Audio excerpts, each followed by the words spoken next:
જય હિન્દ। આજે જ્યારે હું નડિયાદમાં કેટલા દિવસથી ભરતભાઈ એમ કહે છે કે બેન આવો અને નડિયાદની જનતાને કંઈક આપો, પરંતુ આજે મારા નસીબ બની શકે કે મારા કમનસીબ છે કે આટલા જ લોકો છે, એટલે હું આપ બધાનો જેટલા છો એ બધાનો હું આભાર માનું છું કે આવા વરસતા વરસાદમાં પણ આપણે અહીંયા છીએ। આમ આદમી પાર્ટી, જેવી રીતે કરશનભાઈએ કીધું કે આમ આદમી પાર્ટી શું છે? આમ આદમી પાર્ટી છે ને એ 13 વર્ષનું બાળક છે।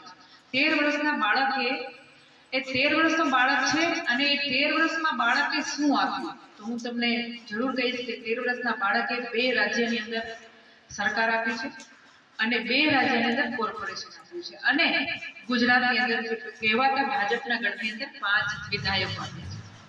એટલે આપણે બધાએ 30 વર્ષથી આપણે ભાજપની સરકારને આપણે સહન કરીએ છીએ। તમે બધાએ માનો જ છો કે આપણે સહન કરીએ છીએ। અત્યારે જ મને નિલેશભાઈ એવું કીધું કે મને 2 વખત ભાજપના લોકો આવીને ડરાવી ગયા કે તમે લોકો અહીંયા શું કરો છો। તો જો આવી લોકશાહીની અંદર આપણે એને એવું કહેવું પડે કે અમે અહીંયા સભા કરીએ છીએ, તો હવે આપણે બધાએ જાગવું પડે કે સભા કરવા માટે અથવા આપણે ખેસ કરીને નીકળીએ છતાં પણ આપણે કેવી રીતે જોવે છે, તો આપણે એ જોવાવાળાને એક વખત જવાબ આપવો પડે, કારણ કે આપણે બધાએ હવે એક થવું પડશે। આપણે આપણા બાળકને, અહીંયા 2 નાની દીકરીઓ 3-4 બેઠી છે, તો આપણે એમના ભવિષ્ય માટે આપણે બધાએ આગળ આવવું પડશે।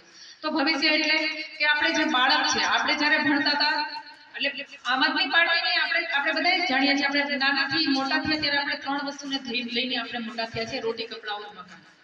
તો ભાજપ આપણી જે આમ આદમી પાર્ટી છે, તો એ આમ આદમી પાર્ટી એની અંદર 2 બીજા સૂત્ર જોડી દીધા છે, રોટી, કપડાં, મકાન, સ્વાસ્થ્ય અને શિક્ષણ।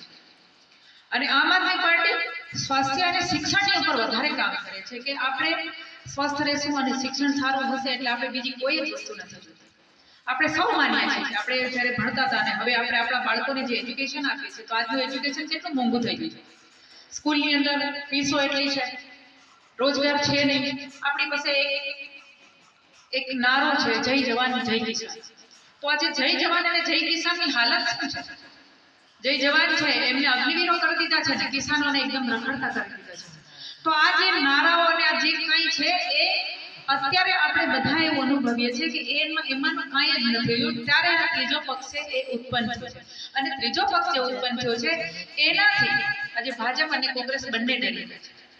ડર્યા છે એટલા માટે કારણ કે આની અંદર આ પાર્ટીની અંદર આપણા અરવિંદ કેજરીવાલ સાહેબે એક નવયુવકોને આહ્વાન કર્યું છે કે તમે બધા આવો, અમે તમને ટિકિટ આપીશું અને તમે લડો।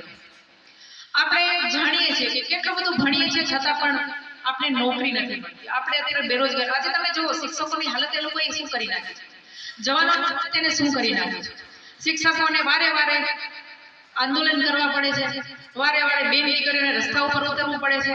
આજે તમે જો 75% દીકરીઓ વધારે શિક્ષકોનો વધારે માનતી હોય છે કે શિક્ષકો એમની માટે સારું, એટલે 75% શિક્ષકો જે છે સ્ત્રીઓ હોય છે, દીકરીઓ હોય છે, તો એમને રોડ ઉપર રસ્તા ઉપર ઉતરવું પડે છે।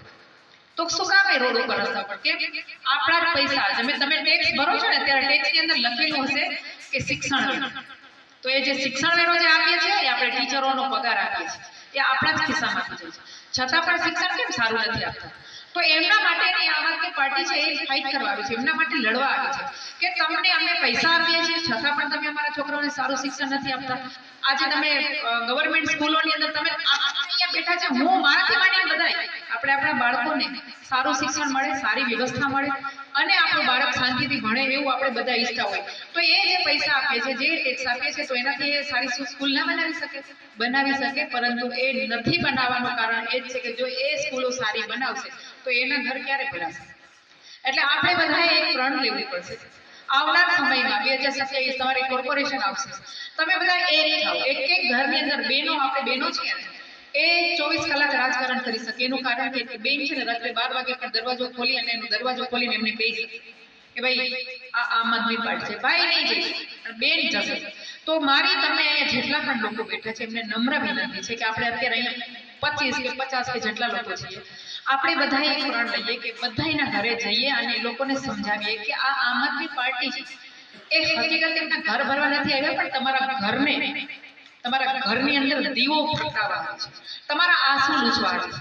જો આપણે બધાએ આવું કરીશું ને, એક ઘરને આપણે સમજાવીશું તો 100% એ સમજશે। એને ડર લાગે છે જ્યારે આપણે બધા એક થશું, જ્યારે આપણે બધાએ સાથે મળીને કામ કરીશું તો એ ડર ભાગી જશે. એટલે તમે બધાએ એક પ્લીઝ એક મહેરબાની તમારી બધાની કે તમે એક એક જણા 5-5 ઘર લઈ લેશો ને તો આવનાર ફરીથી હું આવીશ ને ત્યારે આના 100 થઈ જશે. ચલો હું એમ નથી કહેતી કે આના તમે 200 કરો, પણ તમે આમના 100 કરો. જો 100 કરશો તો એ આવનાર તમારી પેઢી છે ને તમને ગાળો નહીં દે કે તમે અમારા માટે શું કર્યું. આજે આપણે આપણા મા બાપને કહીએ છીએ ને તમે શું કર્યું આ બધું, કે આજે અમારે આવું બધું ભોગવવું પડે છે. પણ આપણે આનાથી પણ બદતર આપણા જે જનરેશન છે, આપણું જે ભાવિ છે એ ભાવિ દુઃખી થશે. તો દુઃખી ન થાય એમના માટેની આ બધી કોશિશો છે. અમારે કોઈને મોટા બંગલાઓ નથી બનાવવા, મોટી આ લોકો જેવી રીતે રહે છે એવી રીતે રહેવું નથી.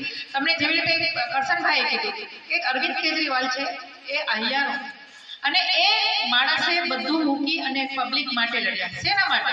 શું કામે ભાઈ આટલી સરસ નોકરીથી બે પતિ પત્નીને બેને નોકરી હતી, શું કામે આ બધું કર્યું? કારણ કે એને એવું લાગ્યું કે હવે જે ભ્રષ્ટાચારની ચરમસીમા પર આવ્યો છે તો આ ભ્રષ્ટાચાર નાબૂદ કરવા માટે કંઈક કરવું પડશે.